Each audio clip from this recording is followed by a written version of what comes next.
Well, welcome to the show. We got the Buzzard, and he's going to be joined by a friend of his, old Luther from Tennessee, and they're going to be doing some gold dredging up around the Arctic. And this is an interesting show. If you ever wondered about gold dredging, here they are, Luther and the Buzzard.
Dredging for gold. There ain't nothing like it in the world, I'll tell you.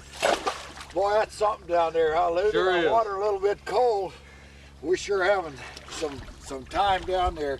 You know, there's a clay layer down there, and I don't know if there's bedrock below it or if there's another gravel below it, but boy, there's sure a lot of nice gold. You see that gold on top sure of it? did. I brought me up a sample of quartz, stuck it here in my wetsuit. That looked a lot prettier underwater than it does up here, though. I'll sit down there, Luther, and let's visit with some of the folks at home there a little bit. Get my foot out from underneath me here.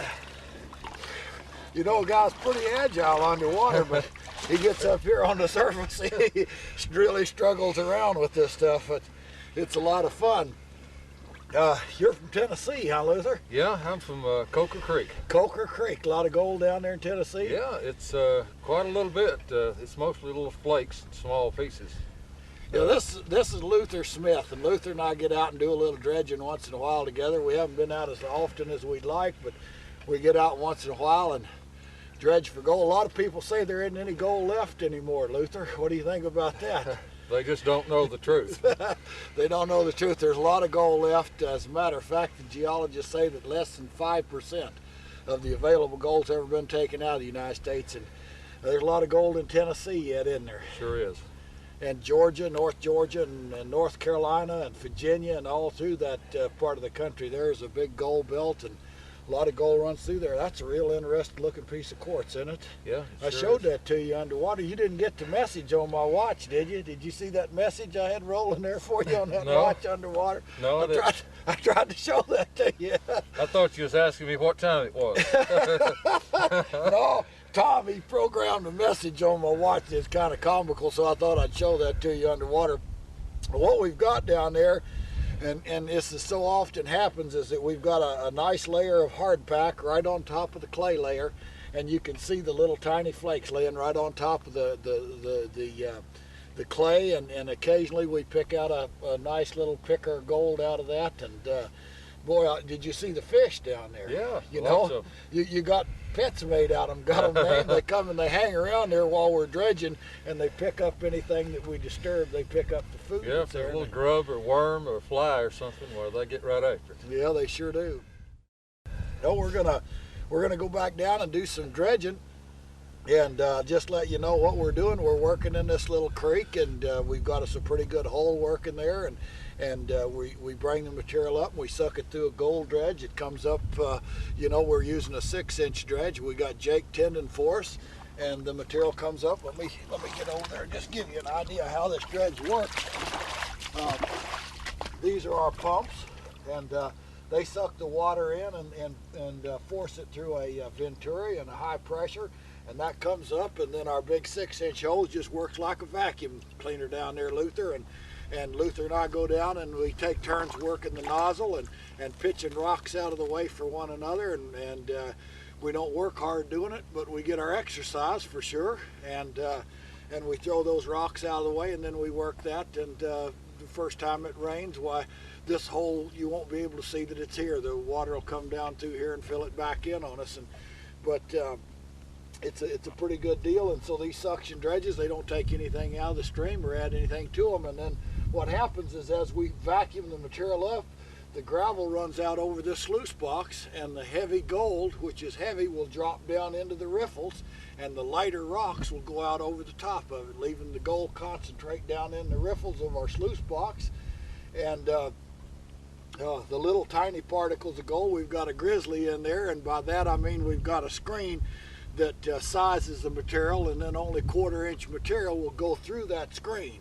And the 1/4-inch material drops down in this box. We've got an under sluice, and that means that that sluice with the 1/4-inch material comes down underneath the other material and allows that smaller material to settle out. So the fine gold that we get, the real tiny particles of gold, will separate out and drop down into those riffles, and then the larger gold, of course, is caught in the head riffles in the upper part of our box, and that's where we find our nuggets.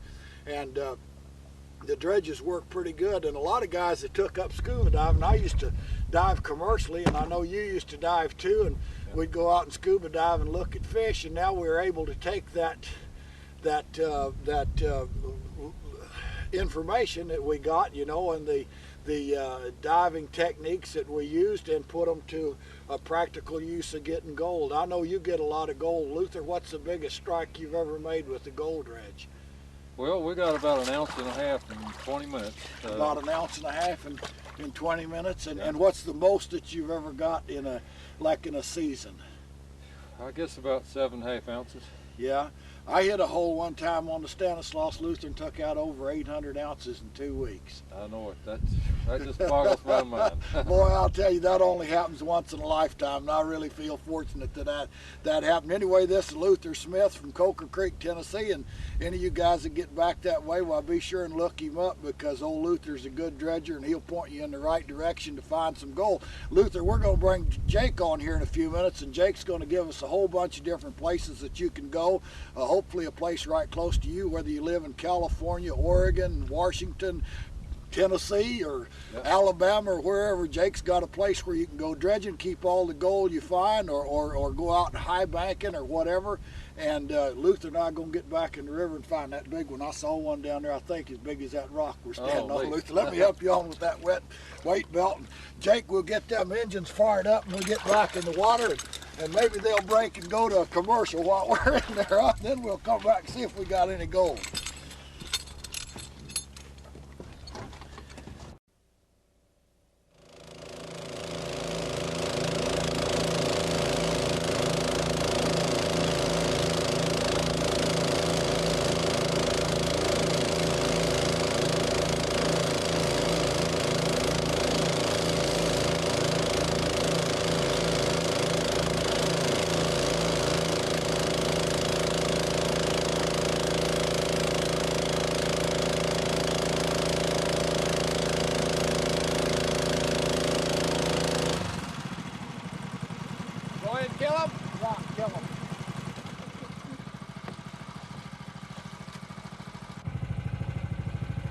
Okay, Luther, let's go over and take a look here and see what we got. How we looking there, Jake? You think we got anything in the box? Let's open it up and take a look. I see some. I tell you what, we could see some of the bedrock down there. I see a lot of fine stuff in the mat, but uh-oh, there we go.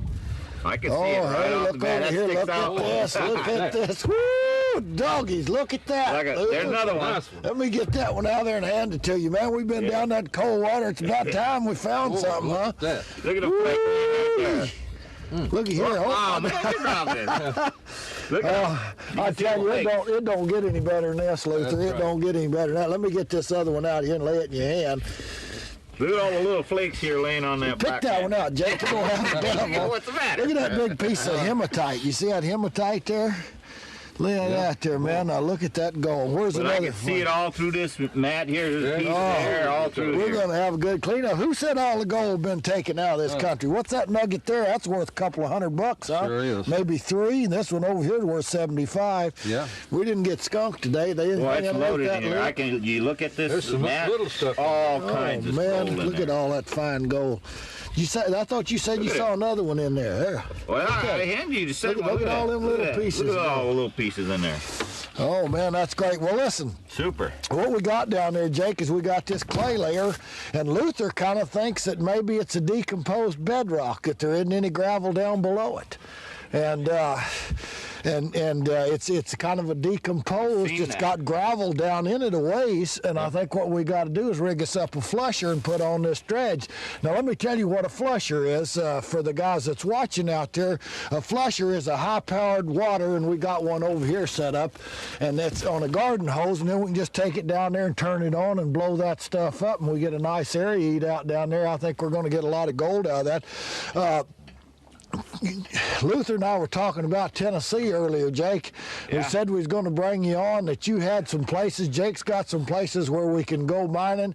A lot of places the GPAA has that you can go and keep all the gold you find, and some of them you can use a dredge this size. Now this is a 6-inch dredge, and it's pretty big, and when you're out there using one of these dredges, you got to be real careful. And you know, you're not going to find the kind of gold that we do the first time that you go out, because a lot of times, you know, we've been at it a long time, and so has Luther. But if you stay with it, you'll find some gold. And I tell you where the payday is, and all this fine gold down here where this the stuff comes over, and we got probably 4 or 5 times as much of this little flour gold as we got the big gold.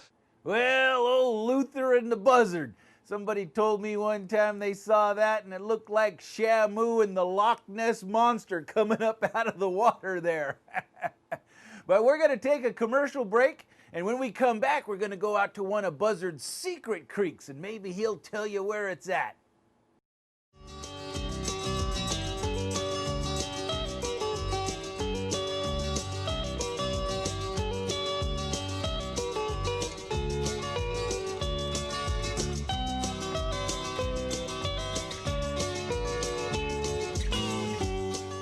Now the main thing you want to remember is don't take too big a sample, because if you get too big a sample, you're going to start losing some of it, and it takes you so long to pan it.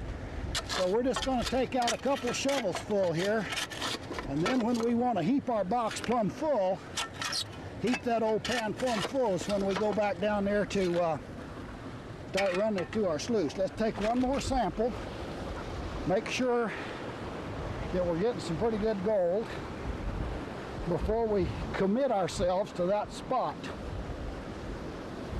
And that's the way you do it. You sample around. Now we were lucky that I was able to set right down there and find some pretty good gold in the first spot. And maybe we didn't. I'm going to take this second pan just to make sure. Let's go through this process again. See? We take this upper pan and we shake that real good like that. You see that? You see that bit of trash I threw out of the pan, that piece of paper or cellophane or whatever it was? I pick up a lot of trash when I'm out here and carry it out of here and put it up there in that dumpster, because this is God's living room down here, and by golly, you don't want to be throwing your trash down here, folks. If you're all them so-called environmentalists, if they really want to do something for the environment, instead of trying to lock everybody out of the public land, I tell them go pick up some trash and carry it out. Now we're going to take and go through this again, make sure there's no gold in here until oh, look out, lost my damn gold pan. I got to go chase that down the stream.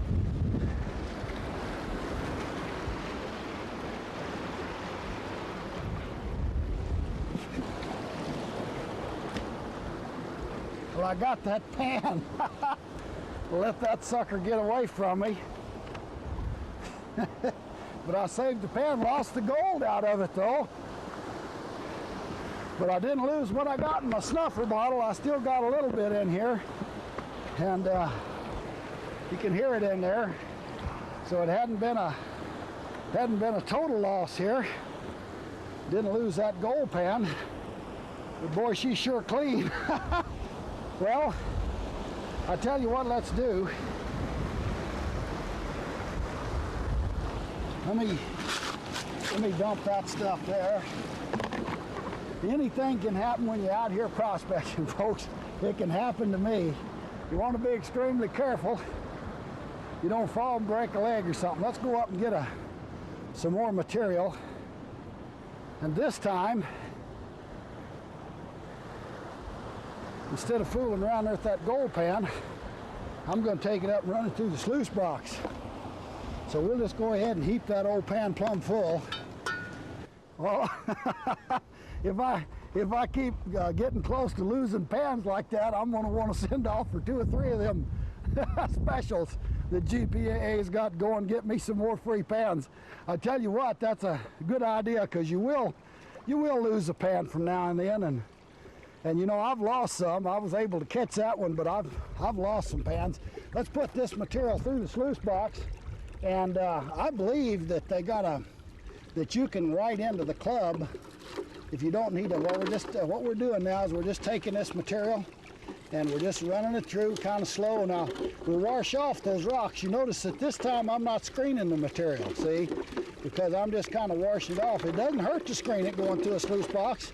As a matter of fact, that's pretty good, but you don't really have to on this kind of material. We got some sand here and we got some gravel. I don't want to put it through too fast. Just let her kind of wash through my sluice box there, you know, and we'll run that down. And then with the sluice box, see what we can do with the sluice box, we can run a volume of material. You know, if we pan that out, well, that's 2 or 3 pans of material there to pan it out. And see, this way we can just run it through the sluice box. If we're close, generally what I do is I carry a couple 5-gallon buckets, and if I come back down here, if we get some pretty good gold, and I'll just kind of work these riffles a little bit and let that material go right on through there. And it's going through pretty nice through that box. And the way we got her set up there, it's tilted a little bit, but that rock kind of wrenches it back, flattens the box out. And over here we're working real nice, catching the material down underneath the riffles there. And so what we'll do is we'll just go back and get us another pan of that stuff. Being as I don't have a bucket with me today, I'm just out here kind of messing around, and it don't get much better than this out here in God's country. Do a little prospecting, you know, and I'm having a good time. Hope you are. Well, let's go on down and get some more of that material. Maybe we can come up with some gold. That's what we're looking for, folks. In case you just tuned in, why, we're looking for the mother lode out here, me, old Buzzard, and you. I'll go down and get some more material. Well, this is pan number 14 here. Pans are getting a little smaller, and I'm getting a little tired or getting a little hungry is what I'm getting here. And beans are going to taste better. You know, this morning for breakfast, them beans probably wouldn't taste too good, but by God, they're sounding better all the time. We'll run this one through here and see what we come up with. And I think, by golly, after I've got, generally I take a lot of time, you know, and I'll work a lot of material through. A lot of times, you know, we make it look pretty easy here on the Prospector Show, but you know, we do a lot of digging out here that you don't get to see at home. Now, I'm going to run this material, give it a chance to work its way down through here. I'll kind of help it there a little bit with my hand, and I'm going to take this big rock off. Now, we don't have a whole lot of material in here, but hopefully we got some gold. That ain't gold. Now, I'm going to move some of this material out of the lower end of the box down here, and we'll just kind of work this stuff on out here. Let that old sluice do her job. And if we're lucky, what'll happen is the gold is heavy, and it'll drop in, and that larger and lighter material will flow right on out down here in the tailings. Now, I'm going to take the box, and I'm going to pick it up, and I'm going to dump it in that gold pan right there. And hopefully we won't lose any gold that's in here. Now that's our concentrates. And we're going to pop this box open here, take a little look-see if we got any larger gold. Okay, so we'll just pop this up here like so. And looky right here. Look it right here. Look right there. I see some gold right there. I don't know if you can see it. Looky here. And look on this side over here. Look at them beauties right there. See them? Now, we don't put them in the sucker bottle. We put them in the tongue and cheek, you know. That's what that old boy said on that chewing tobacco commercial. He said you just tuck that between your tongue and cheek and make you feel so good, and I'll tell you that gold does. Now, don't swallow it. There's another piece there. Look at that one. See it? See it showing up there? Well, we ain't been out here working for nothing. Yeah, a lot of people talk about making a bloopers reel, and that was one that would definitely make the bloopers there where his pan takes off down the creek. You could see it there waiting for it. Oh, you could see it, but he couldn't. So we're sure glad you tuned in here, and we're going to be giving you some more of the old Buzzard show. So thanks for tuning in. We'll see you again.